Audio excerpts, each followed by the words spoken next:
Cette vidéo comporte tous les commentaires d'études sur les versets disponibles dans la Bible d'études Esprit et Vie, dans l'Épître de Jacques, chapitre 1. Verset 2. Épreuve. Le mot épreuve, en grec pérasmoi, se rapporte aux persécutions et aux difficultés causées par le monde ou par Satan. Premièrement, le croyant doit affronter ces épreuves avec joie, voir Matthieu 5 versets 11 à 12, Romains 5 verset 3, 1 Pierre 1 verset 6, car l'épreuve développe la foi persévérante, la victoire et une parfaite espérance, voir Romains 5 versets 3 à 5. Notre foi ne peut atteindre sa pleine maturité que lorsqu'elle se heurte aux difficultés et à l'opposition, verset 3. Deuxièmement, Jacques appelle ces épreuves l'épreuve de votre foi. Dieu permet parfois que la vie des croyants soit éprouvée afin de tester la sincérité de leur foi.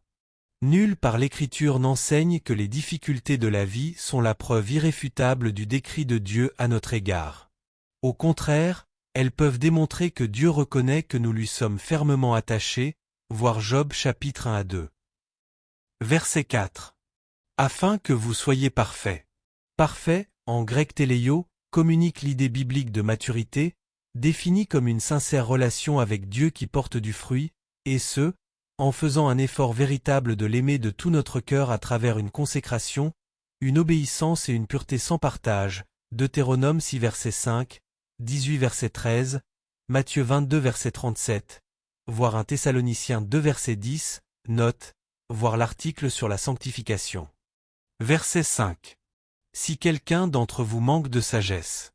La sagesse est la capacité spirituelle à voir et à évaluer sa vie et sa conduite selon l'optique divine, voir Proverbe 1 verset 2, note. Elle permet de faire les bons choix et d'accomplir de bonnes œuvres conformément à la volonté de Dieu révélée dans sa parole et à la direction de l'Esprit, Romains 8 versets 4 à 17. Nous pouvons recevoir la sagesse en nous approchant de Dieu et en la demandant avec foi, versets 6 à 8, voir Proverbe 2 verset 6, 1 Corinthiens 1 verset 30. Versets 9 à 10. Le frère de condition humble, le riche. Voir l'article intitulé Richesse et pauvreté. Verset 13. Tenter. Personne ne peut se soustraire à la culpabilité en jetant le blâme sur Dieu. Dieu peut nous éprouver dans le but de fortifier notre foi, mais jamais avec l'intention de nous faire tomber dans le péché.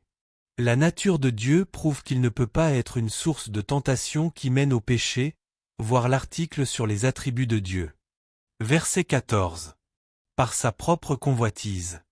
La tentation provient essentiellement de nos désirs ou de nos penchants intérieurs, voir Matthieu 15 verset 19. Si le mauvais désir n'est pas repoussé et évacué par le Saint-Esprit, il conduit au péché, puis à la mort spirituelle, verset 15, Romains 6 verset 23, 7 verset 5, verset 10 et verset 13. Verset 21. Rejetant toute souillure. La parole de Dieu, prêchée ou écrite, ne peut efficacement envahir de la vie d'un homme si ce dernier ne s'éloigne de la souillure et du mal. Premièrement, Dieu commande aux croyants de rejeter toutes les souillures dont est imprégnée une société corrompue et qui cherche à les influencer, ainsi que leur famille, voir Éphésiens 4 verset 22, verset 25 et verset 31, Colossiens 3 verset 8, 1 Pierre 2 verset 1. Deuxièmement, l'Écriture nous révèle ce qui est inconvenant pour le peuple de Dieu. Ainsi, nous ne devons nous engager dans aucune sorte d'impureté ou d'obscénité, Éphésiens 5 versets 3 à 4. Nous devons prendre conscience que le fait de permettre à quelque souillure morale de germer dans notre vie ou dans notre foyer, y compris un langage ordurier ou obscène par le moyen de vidéos ou de la télévision, contriste l'esprit et enfreint les règles saintes de Dieu pour son peuple. La parole de Dieu nous avertit, que personne ne vous séduise par de vains discours, car c'est à cause de ces choses que la colère de Dieu vient, n'ayez donc aucune part avec eux. Éphésiens 5 versets 6 à 7. Troisièmement, en tant que croyants, nous devons considérer la justice et la sainteté avec sérieux.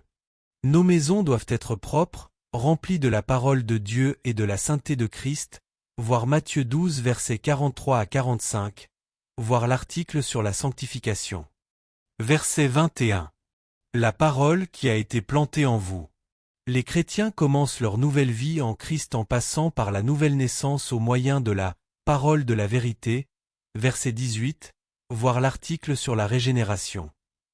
La nouvelle vie en Christ exige que nous nous débarrassions de toute souillure morale qui offense le Saint-Esprit, voir la note précédente, et que nous soyons inébranlables en acceptant la parole de Dieu dans nos cœurs.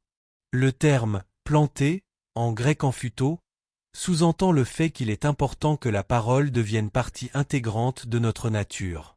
La parole de Dieu implantée en nos cœurs contribue à notre salut, voir Matthieu 13 versets 3 à 23, Romains 1 verset 16, 1 Corinthiens 15 verset 2, Éphésiens 1 verset 13, voir Jean 6 verset 54, note. Verset 25. La loi de la liberté.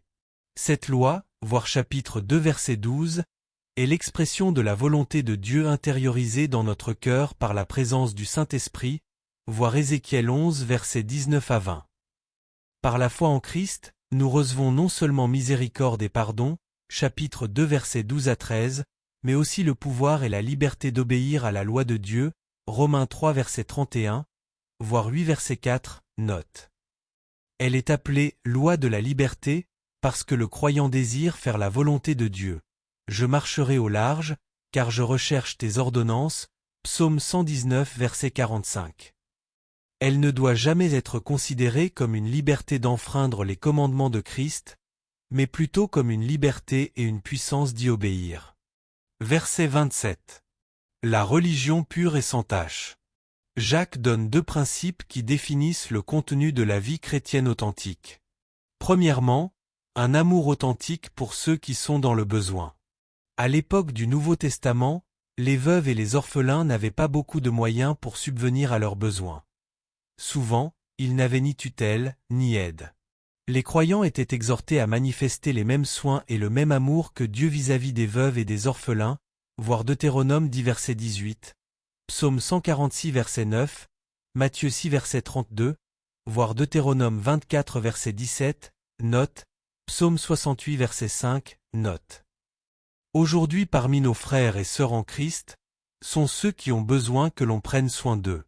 Nous devons chercher à soulager leur détresse, et de cette façon, leur montrer que Dieu prend soin d'eux, voir Luc 7 verset 13, note, Galates 6 verset 10, voir l'article sur la sollicitude à l'égard des pauvres et des indigents. Deuxièmement, en demeurant saint devant Dieu. Selon Jacques, l'amour pour les autres doit s'accompagner d'un amour pour Dieu qui se manifeste à travers une séparation d'avec les voies pécheresses du monde. L'amour pour les autres doit s'accompagner d'une sainteté devant Dieu ou ce n'est pas un amour chrétien.